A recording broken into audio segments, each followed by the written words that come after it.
Muy buenas a todos y bienvenidos a este nuevo episodio de Territorio Sudaca, donde, bueno, siempre nos acompaña, como siempre estamos juntos aquí, don Efraín y don Emilio. Bueno, Emilio de Venezuela Provincial y Efraín de su propio canal. Vamos, ya saben, amigos del canal, colaboradores habituales y nada, y hoy con un tema muy especial por el bicentenario, que es la batalla de Ayacucho. Así que nada, primero, Efraín, ¿qué tal? ¿Cómo estás? Hola, como siempre es un placer estar aquí en la casa, decíamos ayer, y sobre todo en este primer día de diciembre, ¿no? Ya adentrándonos cercanos allá a las fiestas decembrinas, ¿no? Y de Año Nuevo, ¿no? Entonces, y bueno, desearle a toda la comunidad que este mes tengan un excelente y muy feliz mes, ¿no? Que por lo menos nosotros ya vamos a celebrar en la fiesta de empresa, decíamos ayer que eso hace por todo lo alto en un hotel madrileño, a ver cómo. Hombre, cuando queráis, eso, la fiesta nunca sobra. Y nada, y también Emilio, ¿qué tal? También. Hola Adrián, encantado una vez más de estar contigo en tu programa, en Decíamos Ayer, y compartiendo con un amigo como Efraín. Y bueno, como estamos en tiempos de celebraciones, falta poco para esta celebración del Bicentenario de Ayacucho, que por supuesto tenemos que aprovechar y hablar de ella, ¿no? Que trae mucha cola. Eh, Cuidado, Emilio, con lo que dices, celebrar la batalla de Ayacucho, por favor, conmemorar como mucho conmemorar. No vaya a ser que Sí, nos se tachen me de chispoteó, se independentistas. me chispoteó. Sí, es verdad, mira, tenemos para un territorio sudaca el debate, ¿no? Porque y esto, aunque nos desviemos del tema, ¿no? Ahora que hablamos de las fiestas y eso, en Argentina, ¿no? Por lo menos en mi casa, aquí, si hay algún espectador argentino que lo confirme, por lo menos en la mía, en Argentina se celebra mucho la Navidad y todo el tema de Papá Noel y todo ese tipo de cosas. Y cuando llegué a España, acá nos dimos cuenta que aquí no, acá eran más bien los Reyes Magos y ese tipo de cosas. Eso fue un, entre comillas, vamos a poner entre comillas, choque cultural. Eso tenemos que hacer un debate dentro, ¿qué aceptamos dentro del hispanismo, no? Si Pero Papá ojo que Noel, Reyes Magos.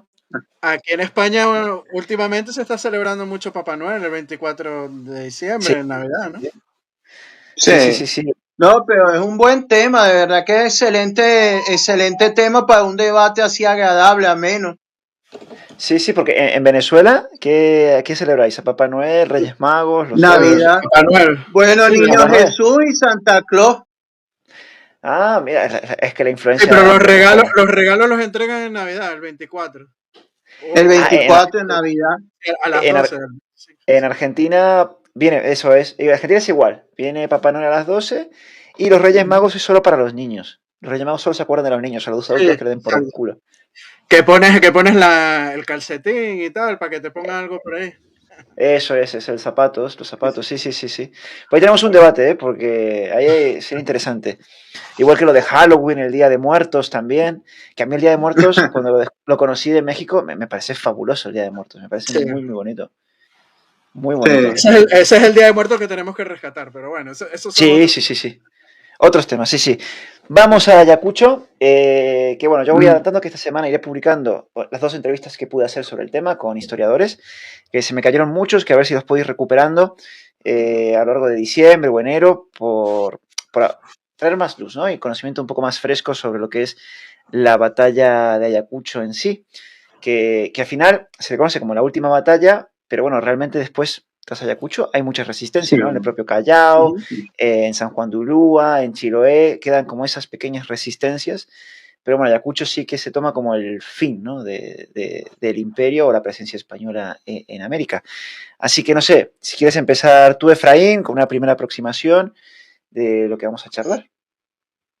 Sí, bueno, es importante lo que tú estás diciendo, o sea, el matiz, ¿no? Porque sí, y por supuesto que sí, Ayacucho, para entenderlo en su significado, Ayacucho es la batalla, no la batalla final, como realmente la gente ha querido, o sea, en el mito popular se ha arraigado, ¿no? Esa percepción errónea, ¿no? De la batalla final, ¿no? De todas las guerras de independencia hispanoamericana, ¿no? Pero sí que se puede hablar que fue la batalla decisiva, ¿no?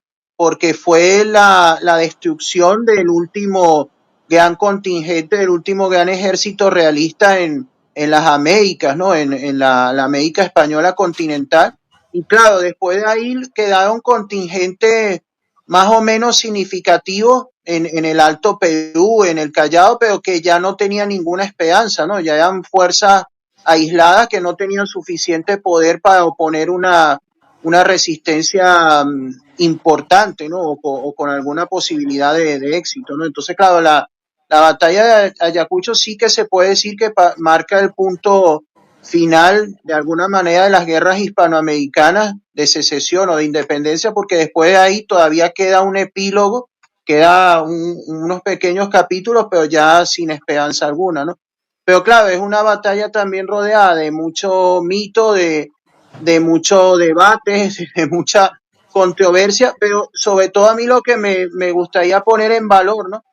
Que para para entender una batalla es importante conocer el contexto y sobre todo el contexto previo porque muchas veces la gente, sobre todo cuando no conocen mucho de historia o especialmente de historia militar, la gente cuando ven, sobre todo que hablan de una batalla final o de una batalla decisiva, es como que en la mente colectiva, en la mente popular, es como que se te vinía una batalla de estas de películas de superhéroes, como que fuera la batalla esta final contra Thanos en Los Vengadores, entonces en el universo, entonces que parece que de repente se encuentran los dos ejércitos así por sorpresa, se abren unos portales y empiezan a salir, y entonces, claro, pero Mortal Kombat. precisamente es por, exacto, como Mortal Kombat.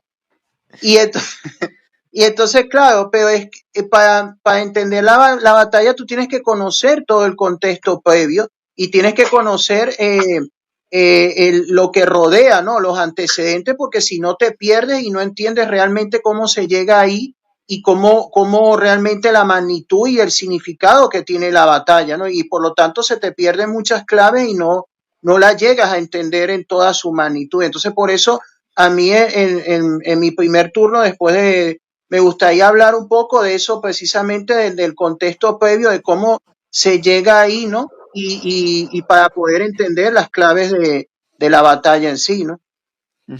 Emilio, no sé si quieres añadir algo. Sí, por supuesto, yo creo que es interesante y sobre todo correcto, como dice Efraín, empezar por el escenario previo, ¿no? Porque sí, todo el mundo sabe que el 9 de diciembre de 1824 pues se libra en Ayacucho, que recordemos que Ayacucho queda entre los Andes peruanos, ¿no? Este combate que según la historiografía oficial pues selló la consolidación de las guerras secesionistas de Hispanoamérica, ¿no? Pero como ustedes bien han dicho, pues es todo un mito porque sigue habiendo resistencia después de esto, ¿no? Pero bueno, ya eso lo hablaremos al final.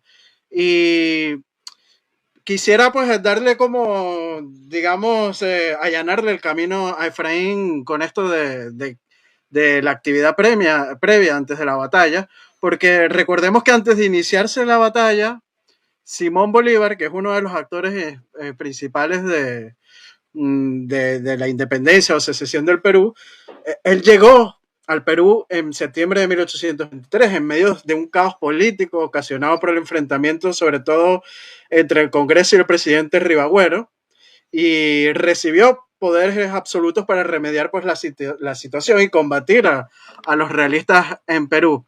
Pero hay un historiador que narra muy bien cómo era todo este escenario previo que se llama Gil Montero, y él dice que Bolívar pues también sufriría de reveses, pues el ejército chileno rioplatense que vino con San Martín se sublevaría en el Real San Felipe. El Real San Felipe queda en el Callao, ahí es donde estuvo la última resistencia, en verdad, en el Perú. Pero bueno, más adelante hablaremos de eso.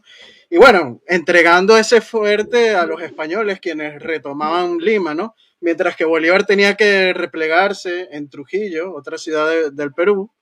Y hasta ese momento la proclamación de las independencias de San Martín solo había quedado en un discurso prácticamente. Y tal vez se hubiera quedado así de no ser porque el ejército realista también sufrió divisiones internas. La más importante, recordemos chicos, que fue la de la sublevación de Olañeta, un general español que desconoció la autoridad del virrey La Serna, por haber justamente sido nombrado durante el golpe militar de Rafael del Riego en España, ¿no? Todo este problema de división entre liberales y conservadores que prácticamente en verdad es lo que hace caer el poder en América de la monarquía hispánica. Y bueno, esto hizo mermar las fuerzas realistas, dejando solo a Canterac en Junín, provocando así su primera derrota en la batalla de Junín, la primera victoria, recordémoslo, del ejército secesionista en suelo peruano en más de 10 años. Y todos estos eventos nos muestran que el proceso de independencia o secesión peruano, como queramos llevarlo, fue mucho más complejo a la dicotomía que nos enseñan en la historiografía oficial en Hispanoamérica, ¿no? Algo que se puede ver en la misma batalla de Ayacucho, donde es imposible identificar a dos ejércitos de peruanos contra españoles, ¿no? Y hay que decirlo así, que por cierto, que cuando ocurre la batalla, Bolívar estaba en Lima recibiendo comidas, recepciones, bailes, con decoraciones, homenajes, y es por eso que envía a Antonio José de Sucre a organizar el ejército en Ayacucho. Pero bueno, eso es otra historia, ¿no? Es que, no, es que, a ver, Emilio, no había peruanos porque ahí estuvieron luchando los rioplatenses, por no decir argentinos, con los colombianos, con los venezolanos, estábamos ahí nosotros dando el callo para liberar el Perú. No, pero eso, bueno, es broma, es broma. La gente no me mate, por favor. Sí, aparte, no, solo por añadir algo en el contexto que mencionabas, es justamente la sublevación de esas tropas del ejército de Rey San Martín, si mal no me acuerdo, es por falta de pagas, porque el gobierno del Río de la Plata no quiere darle más dinero. Porque yo entiendo porque no había ya más dinero. Y no querían darle. Y por eso también se les sublevan, también por las malas condiciones que tenían y tal. Y algunos de esos soldados creo que vuelven al bando realista. No solo que se sublevan contra los inmediatos, sino algunos vuelven al bando realista. Son para reclutados. Y después está la división que tú comentas de liberales y realistas, que eso es lo que realmente, y yo coincido contigo, Emilio, que mata realmente a la resistencia fidelista, realista. Y algo también interesante de esto, que saldrá en unas entrevistas de esta semana, es todo el tema de la opinión pública y cómo se va generando los discursos de ambos bandos, discursos favorables, que incluso ya pasada la batalla de Ayacucho, en periódicos de tirada peninsular, siguen hablando de que Ayacucho no la perdieron, sino que ganaron los realistas. O sea, es muy interesante cómo en ese sentido se hacía propaganda política y que Ayacucho hasta años después, en la península se vendía como victoria. Pero bueno, volviendo un paso para atrás en el contexto que quería Efraín, así que Efraín, te dejamos aquí, Bueno, a ver. bueno, a mí me gustaría ir incluso más atrás y ahondar mucho más en el contexto porque, como digo, es de capital importancia para entender la batalla, ¿no? De hecho, yo hice también un vídeo que está en mi canal, ¿no? Que explica de manera mucho más exhaustiva de lo que podemos hacer en este podcast, todo el contexto previo, ¿no? Que si quieres te dejo el enlace y tú lo incluyes después Sí, en la claro. descripción de esto, eso. Pero, ¿por qué digo esto? Porque hay que tener en cuenta, bueno, claro, en 1820 el virreinato del Perú es invadido, como sabemos, por José de San Martín, ¿no? Al frente de una fuerza expedicionaria de tropas de Chile y del Río de la Plata, ¿no? Que ya para ese momento tanto Chile como las Provincias Unidas del Río de la Plata, o sea, es decir, Argentina, ya habían consolidado su independencia, bueno, su independencia de facto, obviamente, ¿no? De facto a los ojos del bando realista, pero ya eran prácticamente dos estados independientes consolidados, ¿no? Chile y el Río de la Plata, Argentina. Entonces, claro, envían una fuerza expedicionaria bajo el mando de San Martín a invadir el virreinato del Perú, porque no se podía permitir que el Perú siguiera siendo realista, ¿no? Porque una amenaza porque desde ahí se podía lanzar la reconquista del Perú, perdón, de Chile y el Río de la Plata. Entonces, en 1820 llegó esa fuerza expedicionaria de San Martín, la Corriente del Sur, a invadir el Perú, ¿no? Y entonces, claro, ahí fue donde la causa realista del Perú sufrió una primera debacle, ¿no? Un primer gran golpe porque a las primeras de cambio sí que los realistas sufrieron fuertes reveses, ¿no? Y perdieron mucho territorio a manos de San Martín, incluso eso provocó la caída del virrey de aquel momento, ¿no? De Joaquín de la Pezuela, ¿no? Pero entonces, ¿qué ocurre? Pero a medida que, claro, después sabemos que la guerra tuvo una evolución que aunque al principio fue muy favorable para la fuerza de San Martín, después la cosa se fue emparejando, se fue equilibrando y bueno, y después, pero paralelamente a eso, claro, seguían sucediendo los acontecimientos en el resto de la Hispanoamérica, ¿no? De la América española y concretamente hacia el norte. Simón Bolívar y sus generales en sucesivas campañas habían conseguido conquistar la Capitanía General de Venezuela, el Virreinato de la Nueva Granada y los territorios o provincias de Quito y Guayaquil, ¿no? Y todos esos territorios Bolívar los agarró y los unió, los unificó en su República de Colombia, ¿no? Que fundó en 1819, ¿no? Entonces esa República de Colombia que nosotros conocemos en la historiografía como la Gran Colombia, ¿no?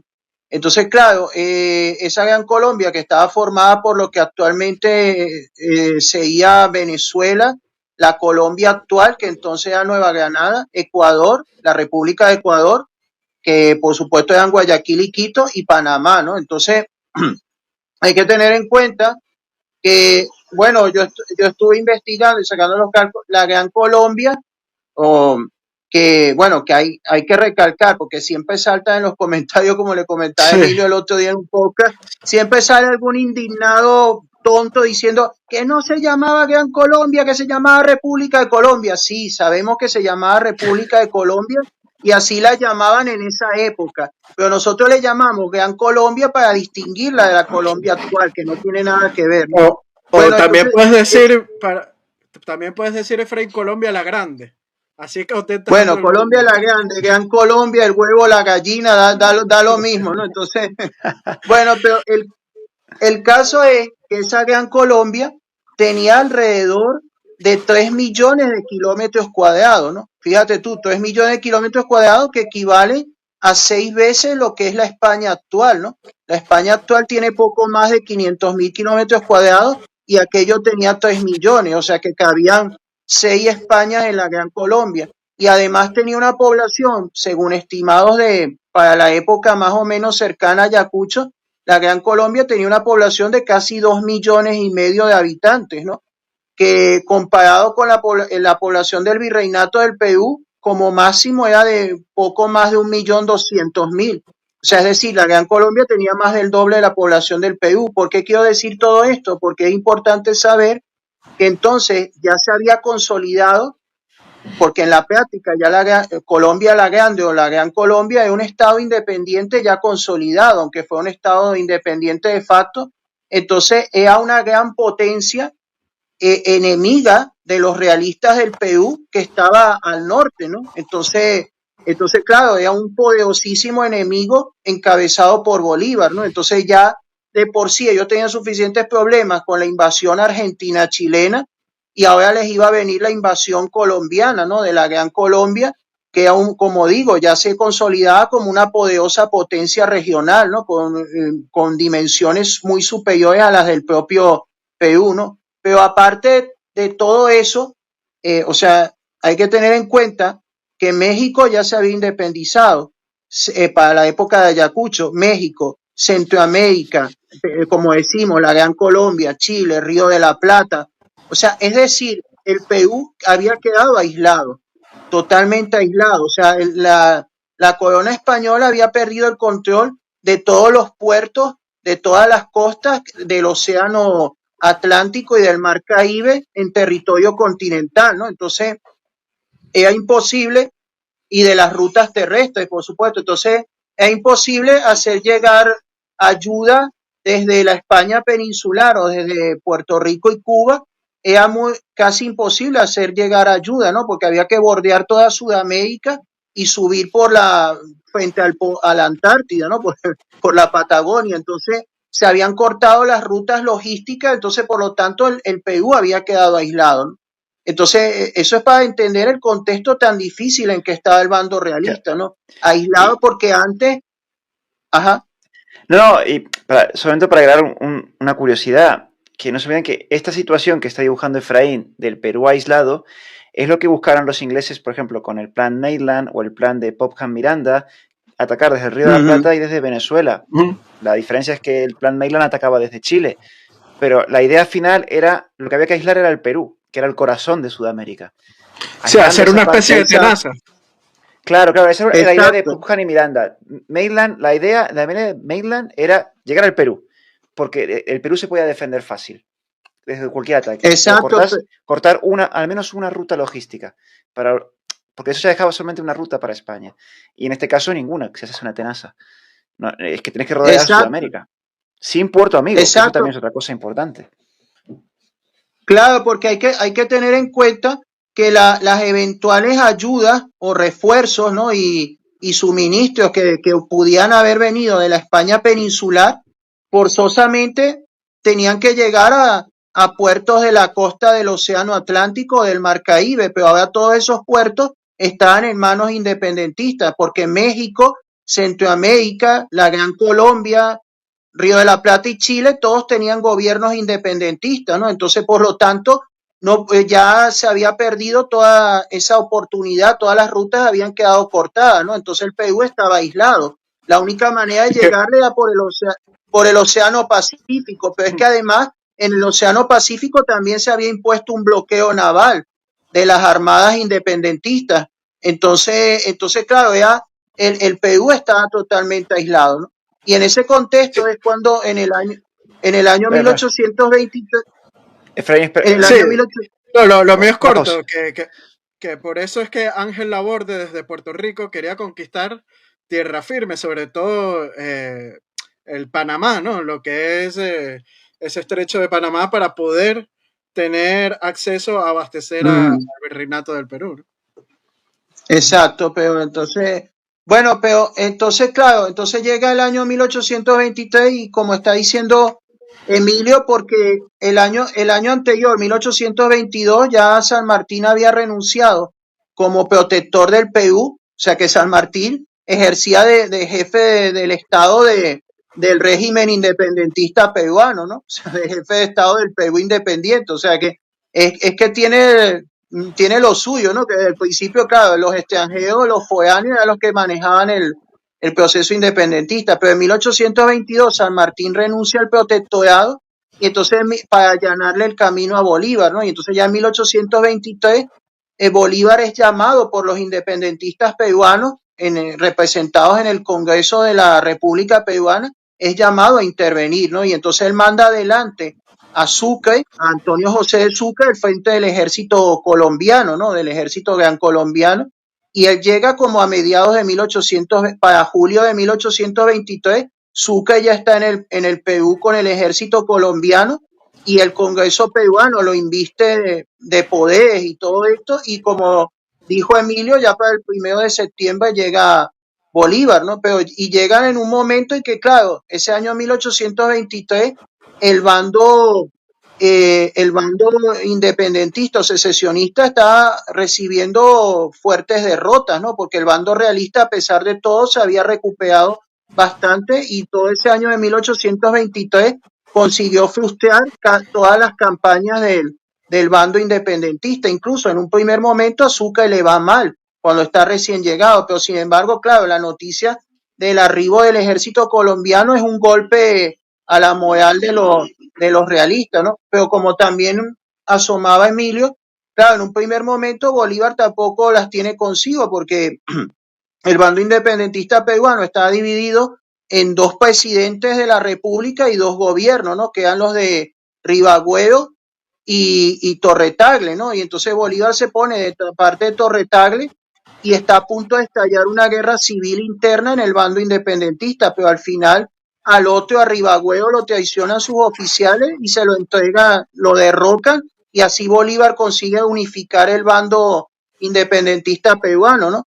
Con un presidente que era títere suyo, ¿no? Que era Torretagle, ¿no? Pero esto es para finales de 1823, ¿no? Pero entonces ya cuando comienza, también hay que apuntar que en ese año 1823, el año anterior, ocurre otro hecho significativo que tiene que ver con el Río de la Plata, ¿no? Que es que hay negociaciones entre el gobierno de la provincia de Buenos Aires, actuando a nombre de toda la confederación de las provincias del Río de la Plata, nada menos que con el gobierno español, ¿no? Hay negociaciones con el gobierno de España todavía bajo el trienio liberal. Hay un acercamiento y entonces hay incluso un convenio que lo tengo apuntado por aquí. A lo mejor a Adrián le suena más Ahora mismo eh, no caigo. sí, el convenio de la Convención Preliminar de Paz, que fue firmada en julio de 1823 entre delegados de Buenos Aires y enviados del gobierno español, ¿no? Del gobierno liberal español. Entonces, había un acercamiento y por ese convenio incluso Buenos Aires acepta proclamar una tregua, ¿no?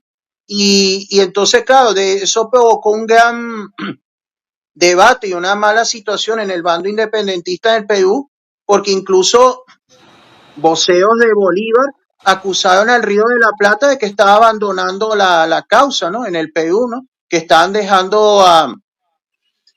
abandonando a sus aliados en la lucha en el Perú y entonces todo eso, entonces claro, ese es un caldo de cultivo que llega a comienzos de 1824 cuando se produce lo otro que ustedes adelantaron, ¿no? Que es la sublevación de las tropas chilenas y rioplatenses, que gran parte de ellas se pasan al bando realista, ¿no? Pero ¿cómo no se van a sublevar si estaban viendo que el gobierno del Río de la Plata estaba negociando y buscando de pactar con España para salirse de la guerra y dejar colgados a los gran colombianos y a los peruanos, ¿no? Entonces, claro, ellos dicen, bueno, si ¿Colgados?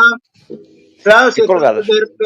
Nosotros íbamos por nuestro lado. Bernardino, claro, Nosotros íbamos por Bernardino nuestro de lado. Nosotros Rivadavia, no íbamos con nadie. Fuimos para Bernardino allá de por la duda. Rivadavia está buscando de pactar Sí, con España para que nosotros... Pero entonces, a sí, comienzos de pero sí, 1824, déjame apuntar algo interesante sobre esto de pactar con España, Efraín, porque los secesionistas sí dicen que ellos estaban tratando de negociar una supuesta paz con el gobierno liberal de España, pero yo creo que bajo cuerdas ellos tenían otras intenciones. Y te voy a citar justamente al ideólogo de la independencia, Juan Germán Rossio, que le escribe el 4 de septiembre de 1820 Simón Bolívar lo siguiente, para que veamos las caretas que tenía esta gente. Abro comillas. Al jurarse la Constitución española le hicieron creer que nosotros nos someteríamos a ella. El resultado contrario les indica que somos fuertes para la repulsa y para seguir la lucha, o que somos ya más poderosos que Morillos y sus comitentes, y la consecuencia es pasarse a nosotros. Si prosigue el abandono de su partido por los criollos, la España está obligada a hacer la paz. Fin de la cita. Eso es lo que buscaban en verdad sí, los sí, Y además, sí, pero hay un tema importante también, hay que añadir, que aparte de que y esto ya es opinión mía, acuérdense que lo que es la provincia de Río Plata tiene un problema muy importante con el Alto Perú. Problema y ambición, porque en el Alto Perú estaba la seca, estaba Potosí. O sea, que eso es realmente lo que quería el gobierno de Buenos Aires. Ahí había dinero. ¿Sabes? Al darse por perdido esa parte, también por la estrategia de San Martín y tal, toda esa parte, yo puedo entender que quiera una tregua, como dice también Emilio, puede que vayan dobles intenciones, pero dices, los que nosotros vinimos hasta aquí financiando a San Martín, que lo mandamos para allá, no lo vamos a conseguir. Nos salimos, nos salimos. Yo creo que van por ahí los tiros. Sí, O sea, pero también en este caso concreto de este proceso de negociaciones, hay que decir que, bueno, que el gobierno liberal de España había enviado emisarios a Buenos Aires y también al territorio de Venezuela, ¿no? Al territorio que pertenecía ya a la Gran Colombia y a otras, o sea, ellos trataban de negociar con todos los gobiernos independentistas, pero los otros les cerraron las puertas a los emisarios españoles y el único que se las abrió fue el gobierno de Buenos Aires, ¿no? Pero hay que tener en cuenta que, claro, en principio lo que plantea el gobierno español era que los territorios se sometían a la Constitución de Cádiz, ¿no? A la Constitución de 1812 para reintegrarse a la monarquía hispánica, pero en Buenos Aires, cuando Rivadavia aceptó negociar con los emisarios españoles para evitar suspicacias de los independentistas rioplatenses, él hizo que Buenos Aires aprobara una ley donde se regulaba la negociación y en esa ley se dejaba claro que ellos no iban a renunciar a la independencia. O sea, sí, podemos negociar con España, pero bajo la condición de que no vamos a renunciar en ningún caso a la independencia. De todas maneras, se lleva adelante la negociación, pero igual esa negociación, claro, concluye en fracaso a finales de 1823 por lo de que ya sabemos, ¿no? La invasión de los 100.000 hijos de San Luis y el restablecimiento del régimen absolutista, y entonces Fernando VII, cuando se restablece la monarquía absoluta, corta cualquier conato de negociación, porque él simplemente lo que dice, no, yo quiero el dominio absoluto y ya, ¿no? Sobre estos territorios. O sea, no quiero perder los territorios, obviamente. Claro, no, bueno, pero el antiguo régimen, o sea, sin abrir posibilidades a ningún acuerdo, ninguna negociación política, sino simplemente en un momento en que ya la guerra prácticamente estaba perdida. Pero bueno, pero da igual. El caso es que la negociación fracasa. Un segundo. Sí, eso fracasa. Un segundo, Efraín, porque sí, déjame un segundo para dar un paso atrás por ese tema de negociación, porque conecta un poco con otra idea.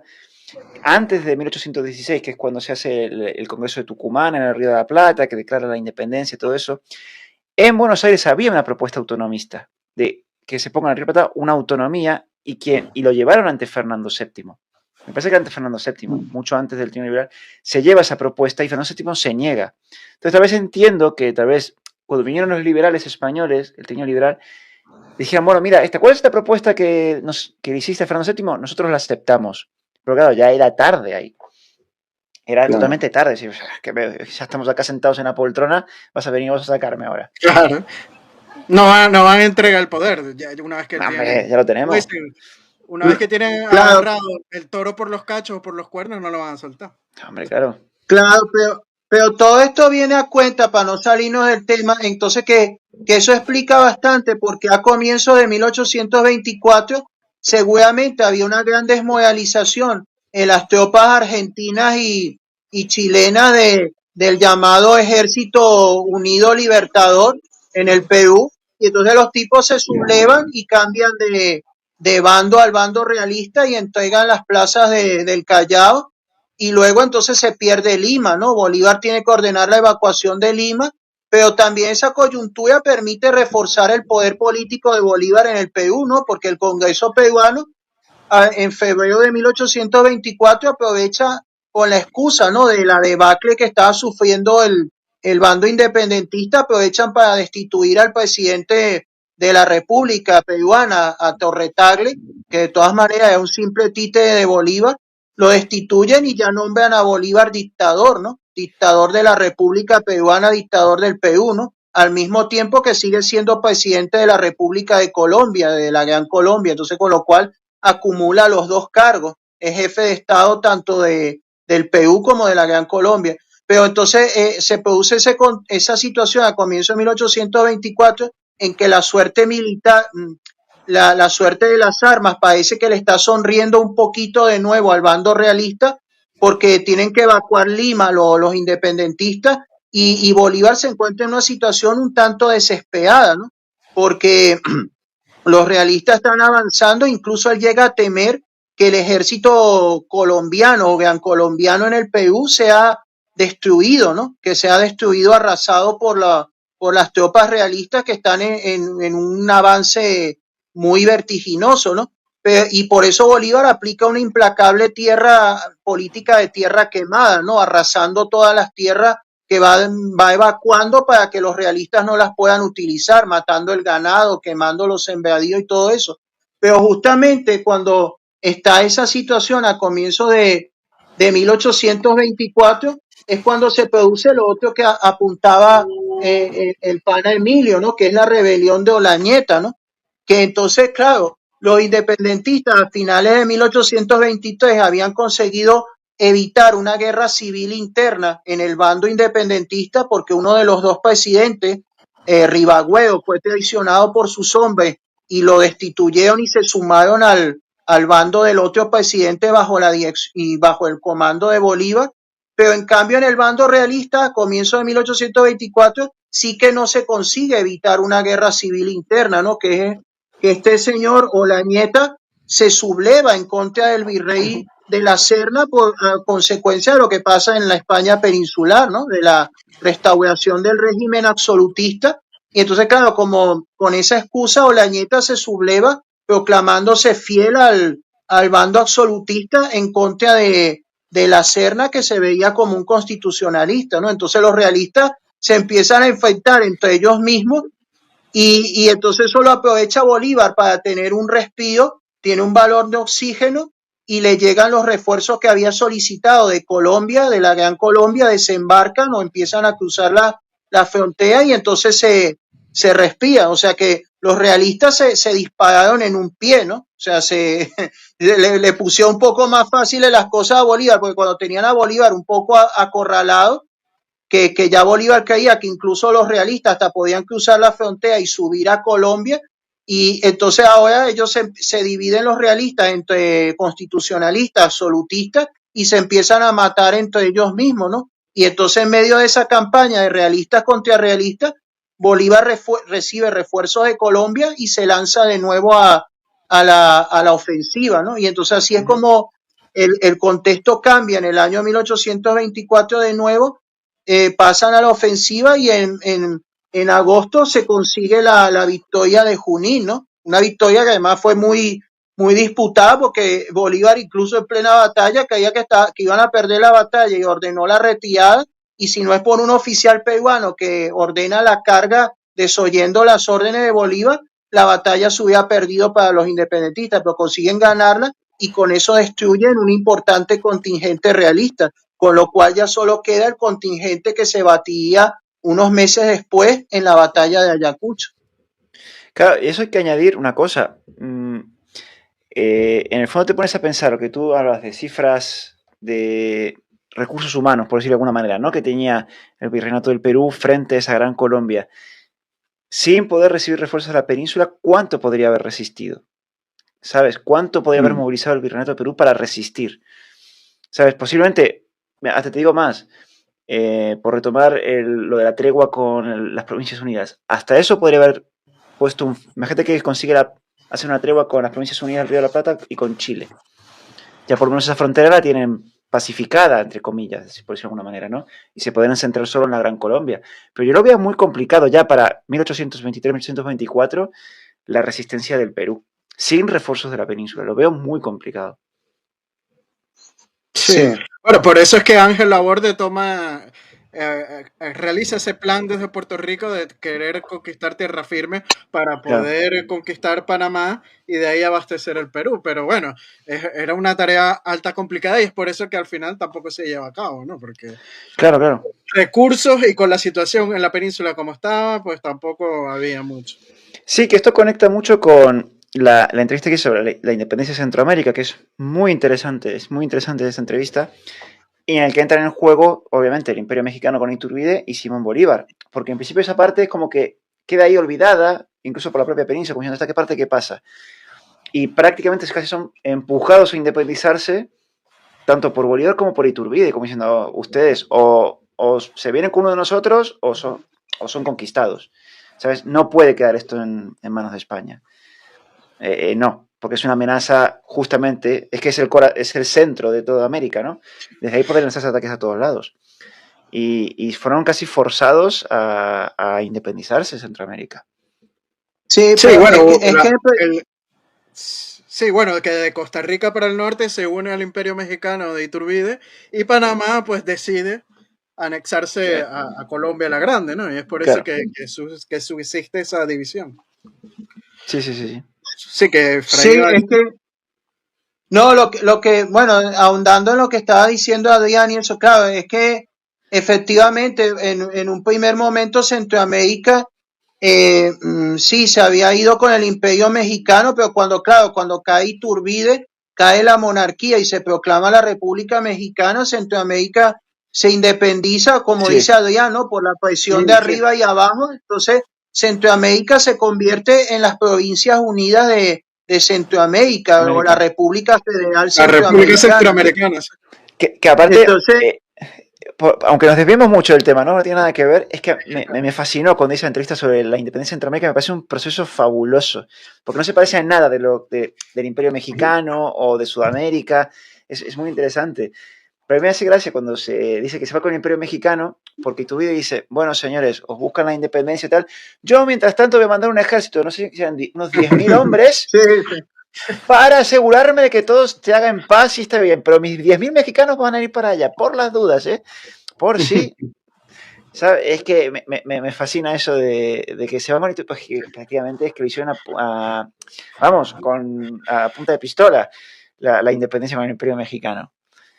Pero vamos, sí, sí, Sí, bueno, porque ¿qué de hace hecho, Tocayo? en Centroamérica no hubo ningún conflicto militar de No, importancia, ninguna batalla militar, nada. nada, nada, nada. Todo fue muy discutido. Es muy interesante, sí, sí, es muy interesante. Pero bueno, eso nos estamos Exacto. desviando. Sí, sí. Pero apuntando a lo que tú estás diciendo, Adrián, es que efectivamente, mira, es que tarde o temprano el bando realista en el Perú iba a ser derrotado, iba a ser aniquilado porque era solo cuestión de tiempo, ¿no? O sea, ellos tenían los días contados porque es lo que yo estaba explicando, ¿no? En el momento en que, claro, México se ha independizado, tiene un gobierno independiente, ¿no? Un gobierno independentista, igual Centroamérica, igual la Gran Colombia, Río de la Plata, Chile, o sea, es que es como que se hubiera levantado un muro que separaba al Perú de la España peninsular e incluso de Cuba y Puerto Rico, porque no había forma de meterle ayuda por ningún lado, ¿no? Porque los barcos que vinían de la península, ¿en qué puerto iban a desembarcar? No podían desembarcar en ningún puerto para hacer llegar la ayuda. Entonces, ¿por dónde se metía la ayuda? Porque Brasil tampoco, porque el imperio brasileño no iba a estar por la labor de buscarse enemistad, incluso un conflicto con sus nuevos vecinos independientes por prestar su territorio para que ayudaran a los realistas del Perú. Entonces los realistas del Perú estaban aislados, ¿no? Entonces, para tú poder hacer llegar ayuda, los barcos tendrían que haber bordeado toda Sudamérica, bajar hasta frente al Polo Sur, frente a la Antártida por la Patagonia y subir hasta el Océano Pacífico. Entonces era una cosa inviable. Entonces ellos estaban ahí, aparte que había un bloqueo naval también. Entonces los realistas del Perú estaban aislados. Solo contaban con sus propios recursos, ¿no? De hecho, ellos habían logrado más o menos levantar su propio ejército con sus propios recursos, pero claro, también habían perdido ya para ese momento quizás la mayor parte del territorio peruano, ¿no? Que está en manos de los independentistas, en manos de las tropas de Bolívar, de la Gran Colombia y antes de los rioplatenses. Entonces, claro, a ellos les quedaba una parte importante del territorio peruano y el Alto Perú les quedaba todavía, pero no era suficiente. O sea, de ahí no podían extraer recursos suficientes para enfrentarse a esos poderosos enemigos, sobre todo la potencia que significaba la Gran Colombia, donde Bolívar estaba extrayendo constantemente recursos. Fíjate tú que ahí entonces, en 1824, como apuntamos, a comienzos de año llegan miles de soldados de refuerzo desde la Gran Colombia, que los había llamado Bolívar,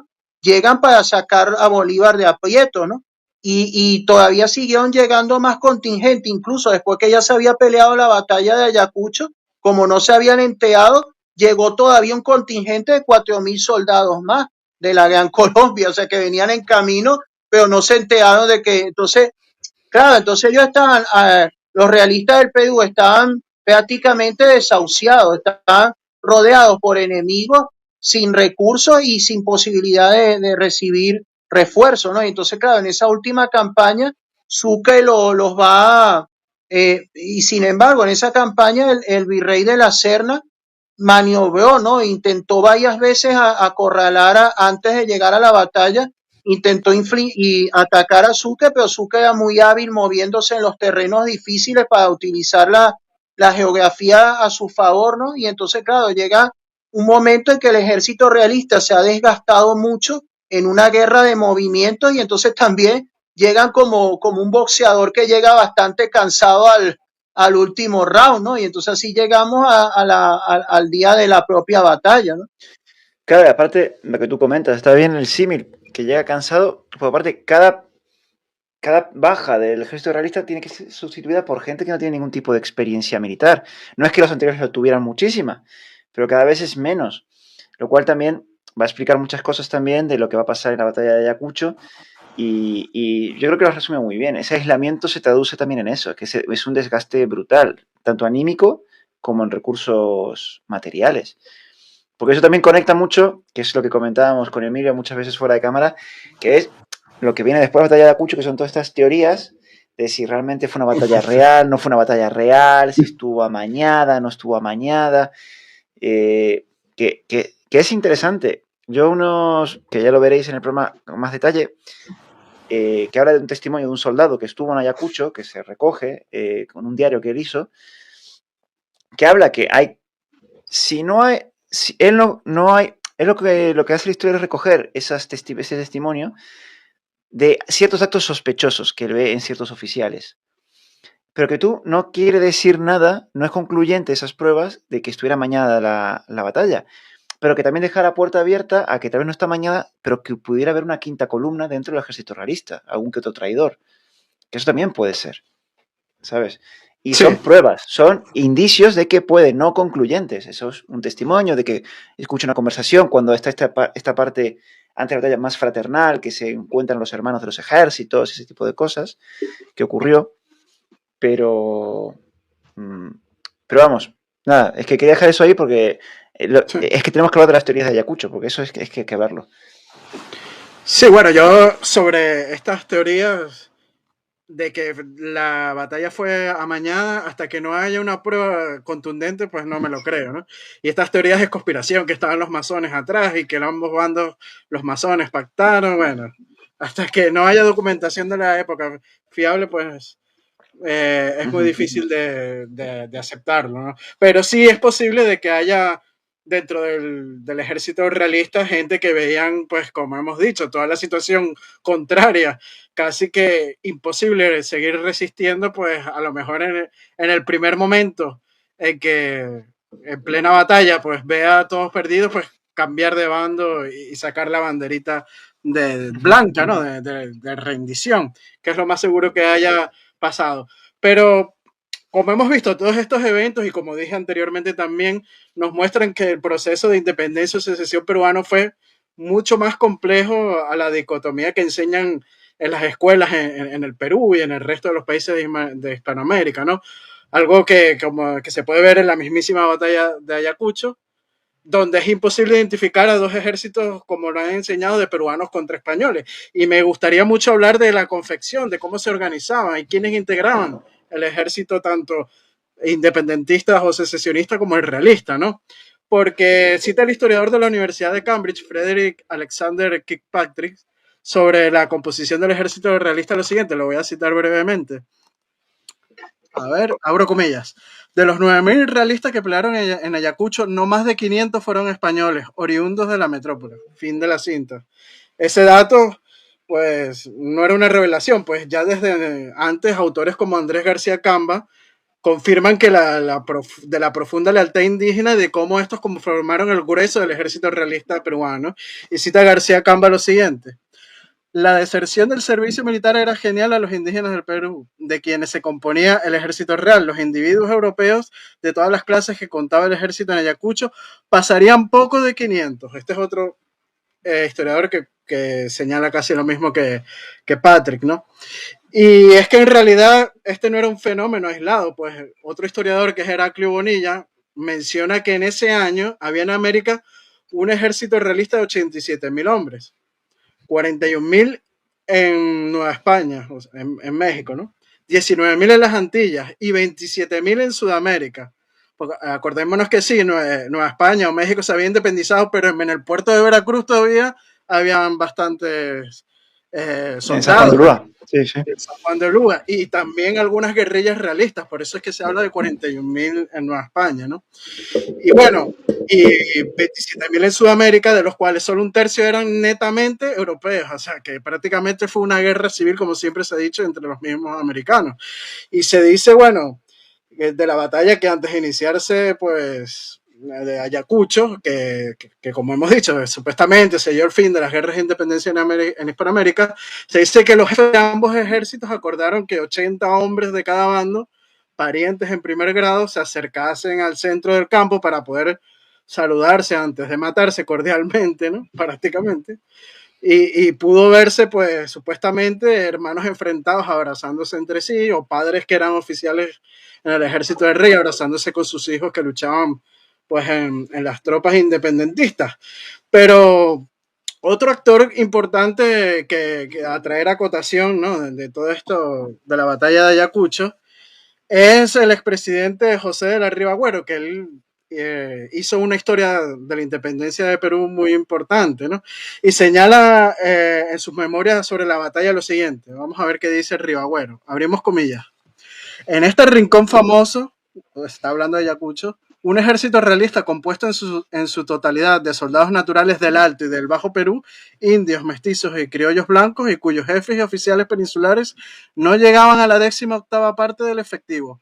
Luchó con un ejército independiente del que los colombianos constituían las 3/4 partes, los peruanos menos de una cuarta, y los chilenos y porteños una escasa fracción. De ambos lados corrió sangre peruana. No hay por qué desfigurar la historia. Ayacucho en nuestra conciencia nacional es un combate civil entre dos bandos, asistido cada uno por auxiliares forasteros. Fin de la cita. También agrega la historiadora Elizabeth Hernández García sobre el expresidente de Perú, Riva Agüero, lo siguiente. Abrimos comillas. Es de la opinión de que el triunfo en la batalla de Ayacucho se consiguió solamente por las faltas cometidas por los generales realistas. Desestima el apoyo de las fuerzas gran colombianas en las batallas finales, afirmando que fueron sobre todo las fuerzas peruanas las que le dieron al Perú la independencia. Fueron los mismos peruanos los que liberaron el yugo español. Fin de la cita. O sea, aquí esta historiadora está contrariando a Riva Agüero lo que habíamos dicho anteriormente, ¿no? Para todos los gustos hay. Y bueno, como hemos dicho anteriormente, después de Ayacucho suceden las batallas finales. Recordemos en 1825 en la campaña de Sucre en el Alto Perú, ¿no? Y como hemos dicho también en 1826 que caerá el Real Felipe en el Callao, ¿no? A mí me gusta... Ah, bueno. Sí. No, sí. No, que a mí me gustaría, a propósito de lo que está diciendo Emilio, ¿no? Bueno, también me gusta hablar de la composición de los ejércitos, eso, pero antes de eso, un tema muy oportuno que se había pasado un poco se había pasado un poco de alto. ¿Se me escucha bien? Sí. Sí, ok, se había pasado un poco de alto, es que a propósito que él menciona a Rivagüero, recordemos que era el presidente de la República Peruana, el que era rival del otro presidente, y entonces, y era este Rivagüero era el contra el que iba Bolívar, ¿no? A nada más desembarcar en el Perú, ¿no? Y es importante porque a finales de 1820, entre finales de 1823 y comienzo de 1824, en esa previa de la que hablamos, aquello fue un poco como un juego de tronos, ¿no? Eso fue como la política de las intrigas políticas de Juego de Tronos o algo por el estilo, porque claro, en esa tesitura en la que, como dijimos, estuvo a punto de estallar una guerra civil interna en el bando independentista, Rivagüeo llegó a negociar con los realistas. Él llegó a negociar con el bando realista un acuerdo, un pacto, una alianza para ir juntos contra Bolívar.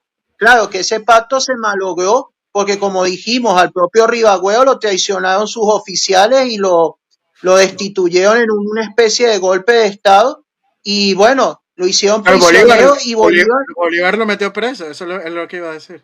No, bueno, los oficiales del propio Rivagüeo que lo traicionaron, pero fíjate tú que Bolívar le ordenó a esos oficiales, porque ellos se pusieron al servicio de Bolívar, Bolívar les ordenó que fusilaran a Rivagüeo. Pero entonces ellos, pero lo dejaron ir al exilio. Exacto, ellos no lo quisieron fusilar porque ellos dijeron, bueno, destituirlo es una cosa, pero ya fusilarlo es como pasarnos todo el pueblo, ¿no? Ya Bolívar se está pasando un poco de la raya, ¿no? Entonces, pues no lo fusilaron, sino que lo dejaron marchar al exilio, ¿no? Pero entonces ahí hubo un primer intento de negociación y de alianza entre un sector de los independentistas peruanos con los realistas. Y luego a comienzos de 1824 hubo otro intento porque el otro presidente, Torre-Tagle, que en un principio estaba a las órdenes de Bolívar y era prácticamente un títere de Bolívar, Torre se estaba también volteando contra Bolívar, porque es que Bolívar desde el primer momento que llegó se comportó como un conquistador, ¿no? Y no se comportó como un aliado, sino o un libertador, entre comillas, sino como un conquistador. Y las tropas colombianas cometieron una cantidad de excesos y arbitrariedades en el territorio peruano, ¿no? Maltrataban mucho a la población civil, cometían actos de pillaje y todo tipo de exceso, ¿no? Y entonces, claro, muchos independentistas peruanos decían que Bolívar y sus colombianos eran peores que los realistas, ¿no? Entonces, claro, Torre y otros independentistas estaban empezando a considerar también negociar con los realistas. Lo que pasa es que después el Congreso destituye a Torre y Torre se tuvo que refugiar con los realistas porque Bolívar también se lo quería cepillar, ¿no? Entonces, en el Callao, exacto. Entonces, pero fíjate tú cómo es toda la previa tan interesante y bueno, y eso incide respecto al tema de los ejércitos, ¿no? Hay que recordar que en la batalla de Ayacucho, según las diferentes fuentes, ¿no? Y cifras cambiantes, el Ejército Unido Libertador, o sea, el independentista, tenía entre 5.780 hombres y 8.500 hombres, o sea, como mínimo 5.780 y como máximo 8.500, ¿no?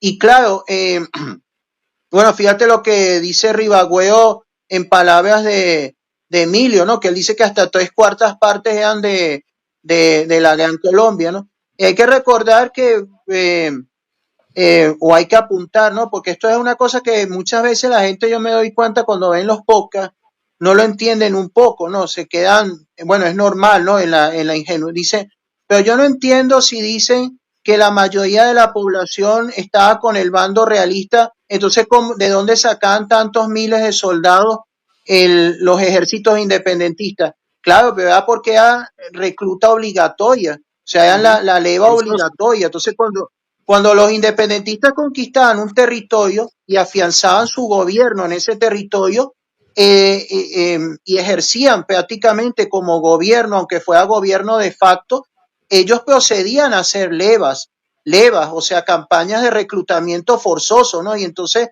y Bolívar en eso era un maestro, ¿no? Era un especialista en las levas, en los reclutamientos forzosos, entonces él lo venía practicando desde sus más lejanos tiempos en Venezuela, ¿no? Entonces él mandaba a sus reclutadores a reclutar a la fuerza a todos los jóvenes en edad militar en los territorios que él controlaba, ¿no? Es célebre una anécdota de un... Qué bueno que dices eso, porque hay una carta de Bolívar que habla de eso. Y si quieres te la cito, Frei, para acompañar tus palabras, porque es muy bueno lo que dice. Bueno, también si quieres te cito al historiador venezolano Vicente Lecuna, que señala lo siguiente sobre este tema. Abrimos comillas. Los soldados de ambos países, se refiere a Colombia y la parte del Perú bajo control independiente, eran reclutas obligados a servir a las fuerzas, propensos a desertar. Fin de la cita. Señala Simón Bolívar sobre sus soldados obligados a defender la causa republicana para servir en el Perú en Carta a Santander. Abrimos comillas. He agotado el manantial de mi rigor para juntar los hombres y el dinero. Todo ha sido violencia sobre violencia. Yo sé mejor que nadie hasta dónde puede ir la violencia y toda ella se ha empleado. En Quito y en Guayaquil se han tomado los hombres de los templos y en las calles para hacer la saca de reclutas. Fin de la cita. Sobre este último suceso era muy común y un 12 de abril de 1823 Bolívar aprovecha en Quito cuando se iban a hacer unas ejecuciones públicas, momento donde salían pues a asistir bastantes personas para reclutar hombres, ¿no? Aprovecha Bolívar. Y el historiador ecuatoriano Oscar Edrén Reyes lo menciona y lo cito brevemente. Abrimos comillas. Consumada la ejecución, escoltas preparadas de antemano cubrieron los 4 ángulos de la plaza y las de las puertas de las casas y tiendas y entraron otras a tomar y amarrar hombres. El deseo de escaparse hizo que corrieran en todas las direcciones buscando salidas que no hallaban, de modo que yendo y viniendo desesperadamente muchas mujeres y hombres, arremolinándose en confusión, perseguidos por el sable o la culata del fusil, resultaron muertas 36 personas de todo sexo y condición. Pero ahí no terminaba el martirio de los reclutas forzosos, porque la obra del año de 1831, que se llama, ya les voy a decir, que por aquí tengo el nombre correcto, Memorial de un oficial de la Legión Británica, campañas y cruceros durante la Guerra de Emancipación Hispanoamericana, que es del legionario inglés Richard Bowell, él cita que hay casos en que las tropas insurgentes capturaban a tantos desertores que, ante el problema que hubiera significado fusilarles a todos, se les permitía jugarse a los dados cuál de ellos sería pasado por las armas y cuál se salvaría. Es lo que dice Efraín, ¿no? Claro. Claro. Bueno, Claro. es que son muy oportunas las fuentes primarias que ha leído Emilio porque dan un testimonio gráfico y es como lo que yo estaba diciendo, la célebre anécdota de una ocasión que había un oficial extranjero en territorios controlados por Bolívar, ¿no? Que el tipo vio pasar a un grupo de muchachos que llevaban amarrados, ¿no? A una fila de chicos que llevaban amarrados y entonces custodiados por soldados de Bolívar. Y entonces el oficial extranjero le pregunta a otro ¿pero qué? ¿Qué son esos? ¿Son prisioneros realistas o no sé qué? Y entonces el otro le dice, no, esos son los voluntarios de Bolívar, ¿no? O sea, claro, voluntario voluntario en términos sarcásticos, ¿no? O sea, que esos eran los voluntarios que llevaban al ejército republicano, al ejército independentista. Entonces, claro, porque Bolívar desde los tiempos de dictador de la República Venezolana, él siempre hacía eso, él en los territorios, él ordenaba por decreto que se reclutara con los métodos que ha descrito Emilio de las fuentes primarias que él ha citado, una recluta brutal. Cito las fuentes primarias, Efraín, porque después van a salir que aquí estamos inventando cosas y con las fuentes primarias aquí no nos pueden desmentir. Exacto. Entonces, ahora fíjate tú que si habíamos dicho que la población, según estimados de la época, la población de la Gran Colombia era de alrededor de poco menos de 2,5 millones de habitantes, si al menos la mitad eran, obviamente la mitad era masculina, y bueno, y aunque le descuente los viejos y no sé qué, ahí tienes bastante ganado para reclutar, o sea, ahí tenías bastantes hombres para reclutar a la fuerza. Entonces, cada vez que Bolívar escribió una carta a sus subalternos en Colombia y decía, necesito tantos miles de hombres, se los reclutaban a la fuerza y se los mandaban, ¿no? Pero las tropas que él lleva a Perú, que en su mayoría eran tropas venezolanas, estaban formadas por soldados que llevaban reclutados muchos años, ¿no? Que venían reclutados desde los tiempos de la guerra de Venezuela.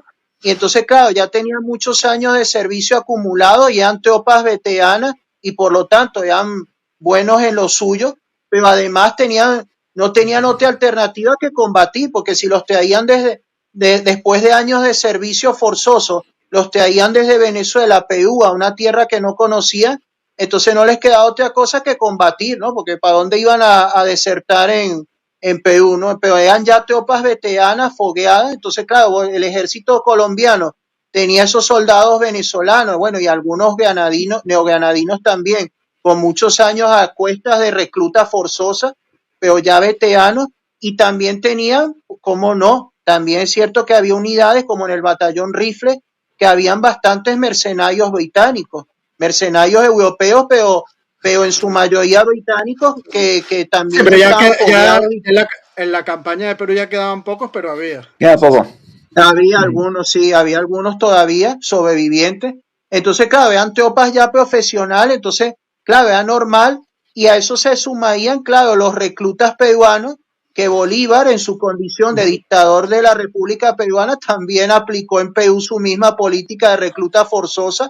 Los peruanos reclutados, pero es normal, yo me creo más arribagüeo cuando dice que la mayoría eran colombianos, no eran peruanos, ¿no? Pero mientras que del otro lado de ese ejército realista, que según las fuentes en Ayacucho tenía entre 6,900 y 9,310 hombres, es normal que en el ejército realista hubiera mucho más peruanos, ¿no? Porque eran los campesinos peruanos que se sumaban al ejército real del Perú, al ejército realista, y que no es porque nosotros seamos excesivamente sesgados, ¿no? Sino que tenemos razones para creer que entre los miembros del ejército realista, claro, habían también unos cuantos reclutados por leva, pero también es más posible que hayan también muchos más voluntarios que en el otro bando, ¿no? Que hubieran tropas peruanas que se sumaban a la causa realista, sobre todo ante los atropellos que cometía el ejército ocupante colombiano, ¿no? Entonces había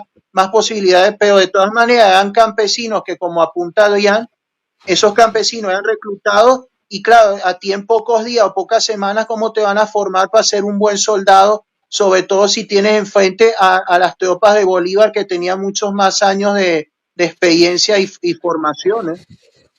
Bueno, chicos, que ya llevamos una hora y todavía no hemos ni hablado ni de la batalla, o sea, ni de lo que viene después, ni nada. Así que, si os parece, lo dejamos ahora aquí, al inicio de la batalla, y hacemos otra charla en diciembre. Hablamos de la batalla, bueno, las claras consecuencias, y podemos charlar también un poco más sobre todo el tema del mito y Ayacucho en lo que sería la construcción de estas nuevas naciones, porque al final Ayacucho pertenece al mito de estas Claro. naciones, ¿no? Y fue una batalla mitificada también. Entonces, si os parece, lo dejamos aquí, justo antes de la batalla, y en diciembre hacemos otra ronda y a ver si se puede unir también Antonio, y hablamos también de lo que es la batalla en sí y lo que sería después en la construcción nacional de estas naciones que están naciendo, por ser redundante. Si os parece bien, lo dejamos aquí. Sí, Perfecto, sí, claro, buena por idea, supuesto. genial. Perfecto, entonces. Genial. Pues nada, gente, a todos los que nos han seguido hoy, y también a Efraín y Emilio, un enorme abrazo. No olviden de suscribirse al canal de Emilio, también de Efraín, para saber más de historia. Y nada, obviamente también lo decíamos ayer. Así que nada, nos vemos en el próximo programa. Hasta la próxima. Chao. Adiós.